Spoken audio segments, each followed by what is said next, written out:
नमस्कार विद्यार्थ्यांनो, वाणिज्य संघटन आणि व्यवस्थापन यामधील पुढचा टॉपिक आज डिस्कस करू. संप्रेषण. संप्रेषण म्हणजे कम्युनिकेशन. टू कम्युनिकेट म्हणजे आपली गोष्ट आपल्याला जे बोलायचं आहे ते समोरच्यापर्यंत पोहोचवणं. मग त्याची वेगवेगळी माध्यमं आहेत. त्याच्यामध्ये बघा तुम्हाला स्क्रीनवर असे वेगवेगळे आयकॉन्स दिसतात आहे. त्याच्यामध्ये तुम्ही ओळखू शकता की फोन करून, पत्र लिहून, किंवा त्याच्यामध्ये मग लँडलाईन आलं, मग जीमेल आलं, किंवा तुम्ही रेडिओवर बोलून, किंवा एखादं लेटर पाठवून, है ना, मोबाईलच्या थ्रू, इंटरनेटच्या थ्रू, किंवा स्वतः त्याच्याशी संवाद साधून तुम्ही हे संप्रेषणची प्रोसेस पूर्ण करू शकता. आता व्यवसाय सेवामध्ये आपण हे बघणार आहे. तर व्यवसाय सेवामध्ये याचं काय महत्त्व आहे किंवा काय अर्थ आहे त्याचा, की संप्रेषण ही एखाद्या व्यक्तीकडून किंवा व्यक्तींकडून दुसऱ्या व्यक्तीकडे कल्पना, तथ्य, माहिती इत्यादींची देवाणघेवाण करण्याची कला होय. आपल्या मनामध्ये असलेली कल्पना, आपल्या डोक्यात असलेली कल्पना किंवा तथ्य किंवा माहिती दुसऱ्या व्यक्तीपर्यंत पोहोचवणं आणि त्याच्या माध्यमातून ही माहिती पुरवणं, यांच्या माध्यमातून याला आपण संप्रेषण असं म्हणतो. बरोबर आहे. To communicate. संप्रेषण ही अगदी सोपी प्रक्रिया आहे जिथे संदेश प्रेषकाकडून प्राप्तकर्त्याकडे पाठवला जातो. प्राप्तकर्ता म्हणजे ज्याला तो संदेश मिळतो आहे, आणि संप्रेषण म्हणजे ज्याने तो संदेश दिला आहे.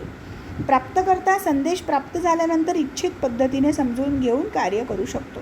जसं आम्ही आमचं म्हणणं तुमच्यापर्यंत पोहोचवतो आहे. एखादा टॉपिक आम्हाला जो तुम्हाला समजून सांगायचा आहे तो आम्ही जसं आता आपण क्लासेस घेत असतो, क्लासेसच्या माध्यमातून किंवा आता व्हिडिओच्या माध्यमातून आम्ही आमचा संदेश तुमच्यापर्यंत पोहोचवतो आहे. आता तुमच्यावर आहे ते की तुम्ही त्यांना इच्छित पद्धतीने समजून घेऊन त्यानुसार तुमचं कार्य काय असलं पाहिजे, की त्याचा तुम्ही चांगला अभ्यास केला पाहिजे, जेणेकरून तुमचे पेपरच्या दृष्टीने तुम्हाला त्याचं प्रिपरेशन चांगलं झालं पाहिजे. तर यालाच आपण संप्रेषण म्हणतो. जे आपण रोज क्लासमध्ये करतो, रोज क्लासमध्ये आपण देवाणघेवाण जी विचारांची करतो त्यालाच आपण संप्रेषण असं म्हणतो. संप्रेषणाचे विविध प्रकार जे आपल्या व्यावसायिकच्या दृष्टीने आपल्याला विचार करायचा की व्यावसायिक दृष्टीने संप्रेषण काय आहे. तर त्याच्यामध्ये बघा, डाक सेवा आणि आधुनिक संप्रेषण साधने 2 तुमच्या बुकमध्ये दिलेले आहेत. डाक सेवा म्हणजे जे आपण लेटर वगैरे पोस्ट करतो, म्हणजे पोस्ट ऑफिसच्या माध्यमातून जे आपण संप्रेषण करतो, म्हणजे कम्युनिकेट करतो लोकांशी, आपली म्हणणं दुसऱ्यांना सांगतो, त्याला आपण डाक सेवामध्ये येतो. त्याच्यामध्ये बघा, टपाल सेवा, पोस्ट आणि टेलिग्राफ विभागांतर्गत येतात. तर हे सगळे आपल्याला काय मदत करतात, की आपलं म्हणणं आपण समोरच्या व्यक्तीपर्यंत पोहोचवू शकतो. टपाल विभाग हा 1,54,965 डाकघर शाखा असलेले सर्वात मोठे टपाल जाळे आहे. आता हे तुम्हाला रिकाम्या जागामध्ये वगैरे किंवा जोड्यालामध्ये विचारू शकतात की एवढं डाकघर म्हणजे एवढे डाकघर आहेत पूर्ण आपल्या देशांतर्गत. टपालचे जाळे भरपूर मोठे आहेत. आता बघा, इथे माहितीसाठी तुम्हाला दिलेलं आहे की सध्या टपाल सेवेमध्ये सुमारे 5.88 लाख कर्मचारी कार्यरत आहेत. भारतीय टपाल विभाग हा 1,54,965 शाखांसह जगातला सर्वात मोठा टपाल विभाग आहे, ज्यापैकी 1,49,076 शाखा ग्रामीण विभागात कार्यरत आहेत. आणि सरासरी टपाल कार्यालय हे 21.56 चौरस मीटर क्षेत्रावर काम करतं व साधारणतः 7,753 लोकांना सुविधा प्रदान करतं. मग या टपालच्या माध्यमातून आपण बऱ्याच प्रकारचं संप्रेषण आपण करू शकतो. आता यांचे कोणते कोणते प्रकार आहेत, तर मग टपाल सेवा देतात, विशेष टपाल सेवा, निधी पाठवण्याची सुविधा आणि किरकोळ सेवा. तर त्याच्यामध्ये बघा, आता टपाल सेवा बघू आपण. टपाल सेवा म्हणजे पत्र आपण एका जागेवरून दुसऱ्या जागेवर पाठवून त्याच्यावर संदेश लिहून आपण पाठवतो, म्हणजे जेणेकरून त्या समोरच्या व्यक्तीला तो संदेश मिळाला पाहिजे. त्यामध्ये बघा, अंतर्देशीय, बंद पाकिट, पार्सल आणि बुक पोस्ट हे 4 प्रकार येतात. अंतर्देशीय म्हणजे काय, तुम्ही बघा ते निळ्या रंगाचं एक पत्र बघितलं असेल. अंतर्देशीय पत्राच्या आतल्या बाजूच्या पाठवणाऱ्यांनी संदेश लिहिणे आवश्यक आहे. अंतर्देशीय पत्र विहित आकाराचे आणि घडीचे असते. सदर पत्राचा वापर केवळ भारतामध्ये संदेश वहन करण्यासाठी केला जातो. म्हणजे भारतात एका जागेवरून दुसऱ्या जागेवर जर आपल्याला पत्र पाठवायचं असेल तर अंतर्देशीय आपण पाठवतो. निळ्या रंगाचं ते असतं, ते भाग असा मधून फोल्ड करतो आपण, आतमध्ये पूर्ण लेटर लिहितो आणि त्याच्यामध्ये फोल्ड करून त्याला चिपकवतो, त्याच्यावर शिक्का वगैरे सगळं लिहितो आणि बाहेरच्या बाजूला त्याचा पत्ता, ज्या पत्त्यावर आपल्याला ते पाठवायचं आहे तो पत्ता आपण लिहितो.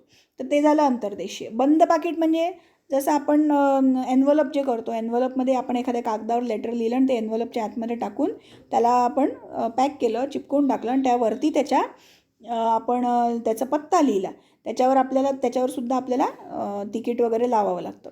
तर हे झालं बंद पाकिट. पार्सल म्हणजे काय? जसं वस्तू तुम्हाला पाठवायची, आता आपण पत्र पाठवलं, वस्तू तुम्हाला समजा पाठवायची असेल, जसं मला माझ्या आपल्या व्यवसायाच्या ठिकाणावरून काही एखादं महत्त्वाची वस्तू किंवा महत्त्वाचं काही एखादं गोष्ट दुसऱ्या देशामध्ये, दुसऱ्या शहरामध्ये पाठवायचं असेल तर ते सुद्धा या पोस्टाच्या माध्यमातून पार्सल याच्यामध्ये आपण पाठवू शकतो. त्यानंतर दिलं आहे बुक पोस्ट. बुक पोस्ट म्हणजे जसं छापील पुस्तकं, मासिकं, जे मॅगझिन्स आपण जे म्हणतो ते इत्यादी सुविधेमार्फत पाठवता येतात. त्यामध्ये बुक पोस्ट नमूद करणं आवश्यक आहे. म्हणजे दर महिन्याला जे तुमच्या घरी मॅगझिन वाचायला येतं तर ते मॅगझिन जे आहे ते ह्या बुक पोस्टच्या सेवेच्या मार्फत येत असतं. त्यानंतर आहे विशेष टपाल सेवा. विशेष टपाल सेवामध्ये बघा काय काय: व्यवसाय पोस्ट, लॉजिस्टिक पोस्ट आणि देयके पोस्ट, देयके सेवा. व्यवसाय पोस्ट काय आहे की या सेवेअंतर्गत लहान व्यावसायिक म्हणजे छोटा व्यवसाय करणारे जे असतात ते आपला संदेश तयार करण्यापासून ते संदेश प्राप्तकर्त्यापर्यंत पोहोचवण्याच्या प्रक्रियेचा पूर्ण समावेश व्यवसाय पोस्टमध्ये होतो. ग्राहक त्यांना हव्या असलेल्या सेवा उपलब्ध सेवांमधून निवडू शकतात आणि त्या भारतीय डाक विभागाने व्यवसाय पोस्ट हाताळण्यासाठी भारतातील प्रमुख शहरांमध्ये व्यवसाय पोस्ट केंद्रे सुरू केली आहेत. म्हणजे छोट्या व्यावसायिकांचा संदेश ग्राहकांपर्यंत पोहोचवणे किंवा ग्राहकांचा संदेश त्या सेवा कोणती त्यांना हवी आहे, काय हवं आहे, त्यांची चॉईस सांगण्यासाठी सुद्धा याचा उपयोग होतो व्यवसाय पोस्टचा. त्यानंतर आहे लॉजिस्टिक पोस्ट. लॉजिस्टिक पोस्ट म्हणजे माल किंवा वस्तू यांना मोठ्या प्रमाणात एका जागेवरून दुसऱ्या जागेवर, तुम्ही बघाल जेव्हा तुम्ही म्हणजे एका गावातून दुसऱ्या गावावर जाता असे मोठे मोठे कॅरियर असलेले तुम्हाला ट्रक्स दिसतात. त्या ट्रकच्या मागे खूप मोठा असा एक डब्बा असतो आणि त्या डब्यामध्ये म्हणजे असं पूर्ण एक मोठं कॅरियर असतं आणि त्या कॅरियरमध्ये मोठे मोठे सामानं तुम्ही एका जागेवरून दुसऱ्या जागेवर पोहोचवू शकतात. जसं फॉर एक्झाम्पल तुमच्या व्यवसायाची जागा बदलली तर तुमचं जसं यंत्रसामग्री आहे, तुमच्या बाकी कच्चा माल आहे, तुमचं एवढं सगळं आता कसं घेऊन जाणार, तर तो एक ट्रक असतो, त्या ट्रकमध्ये हे सगळं लादलं जातं आणि ते पूर्ण बंद असतं जेणेकरून ते खराब नाही झालं पाहिजे आणि ते बाय रोड एका जागेवरून त्या तुमच्या इच्छित जागी ते लोक पोचवून देतात. तर हे सुद्धा पोस्टाचं एक चांगलं सर्व्हिस आहे. त्यानंतर आहे देयके सेवा म्हणजे बिल मेल सर्व्हिस.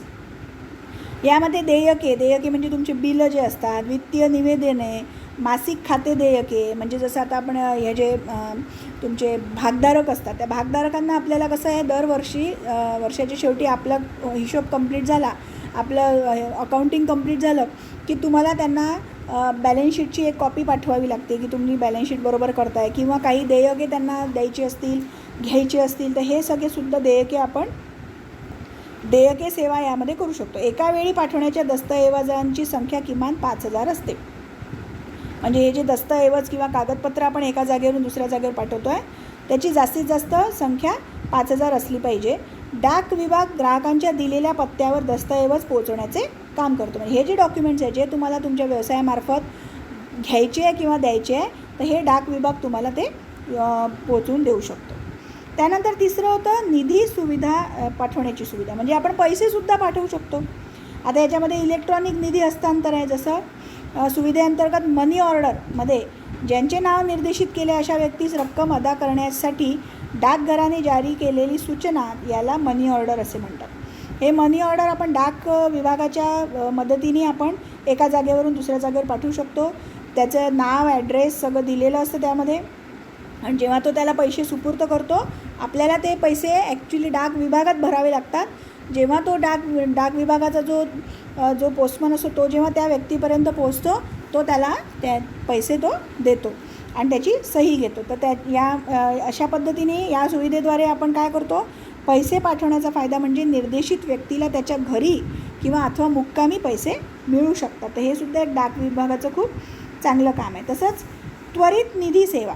त्वरित निधी सेवामध्ये सेवा जलद, सुलभ, किफायतशीर आणि विश्वासार्ह अशा पद्धतीने निधी सेवा दिली जाते. या सुविधेअंतर्गत 1,000पासून ते 50,000पर्यंतची रक्कम आपण या डाकघराच्या माध्यमातून एका इच्छित व्यक्तीपर्यंत पोहोचवू शकतो. त्यानंतर आहे आणि तुरंत पोचते, ती लगेच पोचते, म्हणून त्याला आपण त्वरित निधी सेवा असं म्हणतो. आंतरराष्ट्रीय निधी सेवा म्हणजे नावावरूनच लक्षात येतं की एका देशातून दुसऱ्या देशात समजा तुम्हाला पैसे पोचवायचे असेल तरीसुद्धा भारतीय डाक विभाग, भारत सरकार आणि वेस्टर्न युनियन फायनान्शियल सर्व्हिसेस ही पूर्ण एक प्रणाली आहे, एक साखळी आहे, आणि या साखळीच्या माध्यमातून ते आंतरराष्ट्रीय निधी हस्तांतरण करू शकतात, म्हणजे एका देशातून दुसऱ्या देशात पैसे पाठवू शकतात. त्यानंतर चौथा प्रकार होता सामान्य सेवा. सामान्य काय आहे की सामान्य पोस्ट म्हणजे आपण हे जे साधे आपण जे नॉर्मल आपल्या घरगुती हिशोबाने आपण करतो की डाकघरामार्फत तृतीय पक्ष उत्पादने व सेवा ग्राहकांच्या आसपास उपलब्ध करून देण्याची सेवा ते प्रदान करतात. त्याच्यामध्ये वीज देयके म्हणजे इलेक्ट्रिकचं बिल, कर संकलन म्हणजे टॅक्सची पावती पोचवणे, टॅक्सचे पैसे जमा करणे, इतर देयके, शुल्क वेगवेगळे हे सगळे जमा करून त्या जागी पोचवण्याचं कामसुद्धा हे करू शकतात.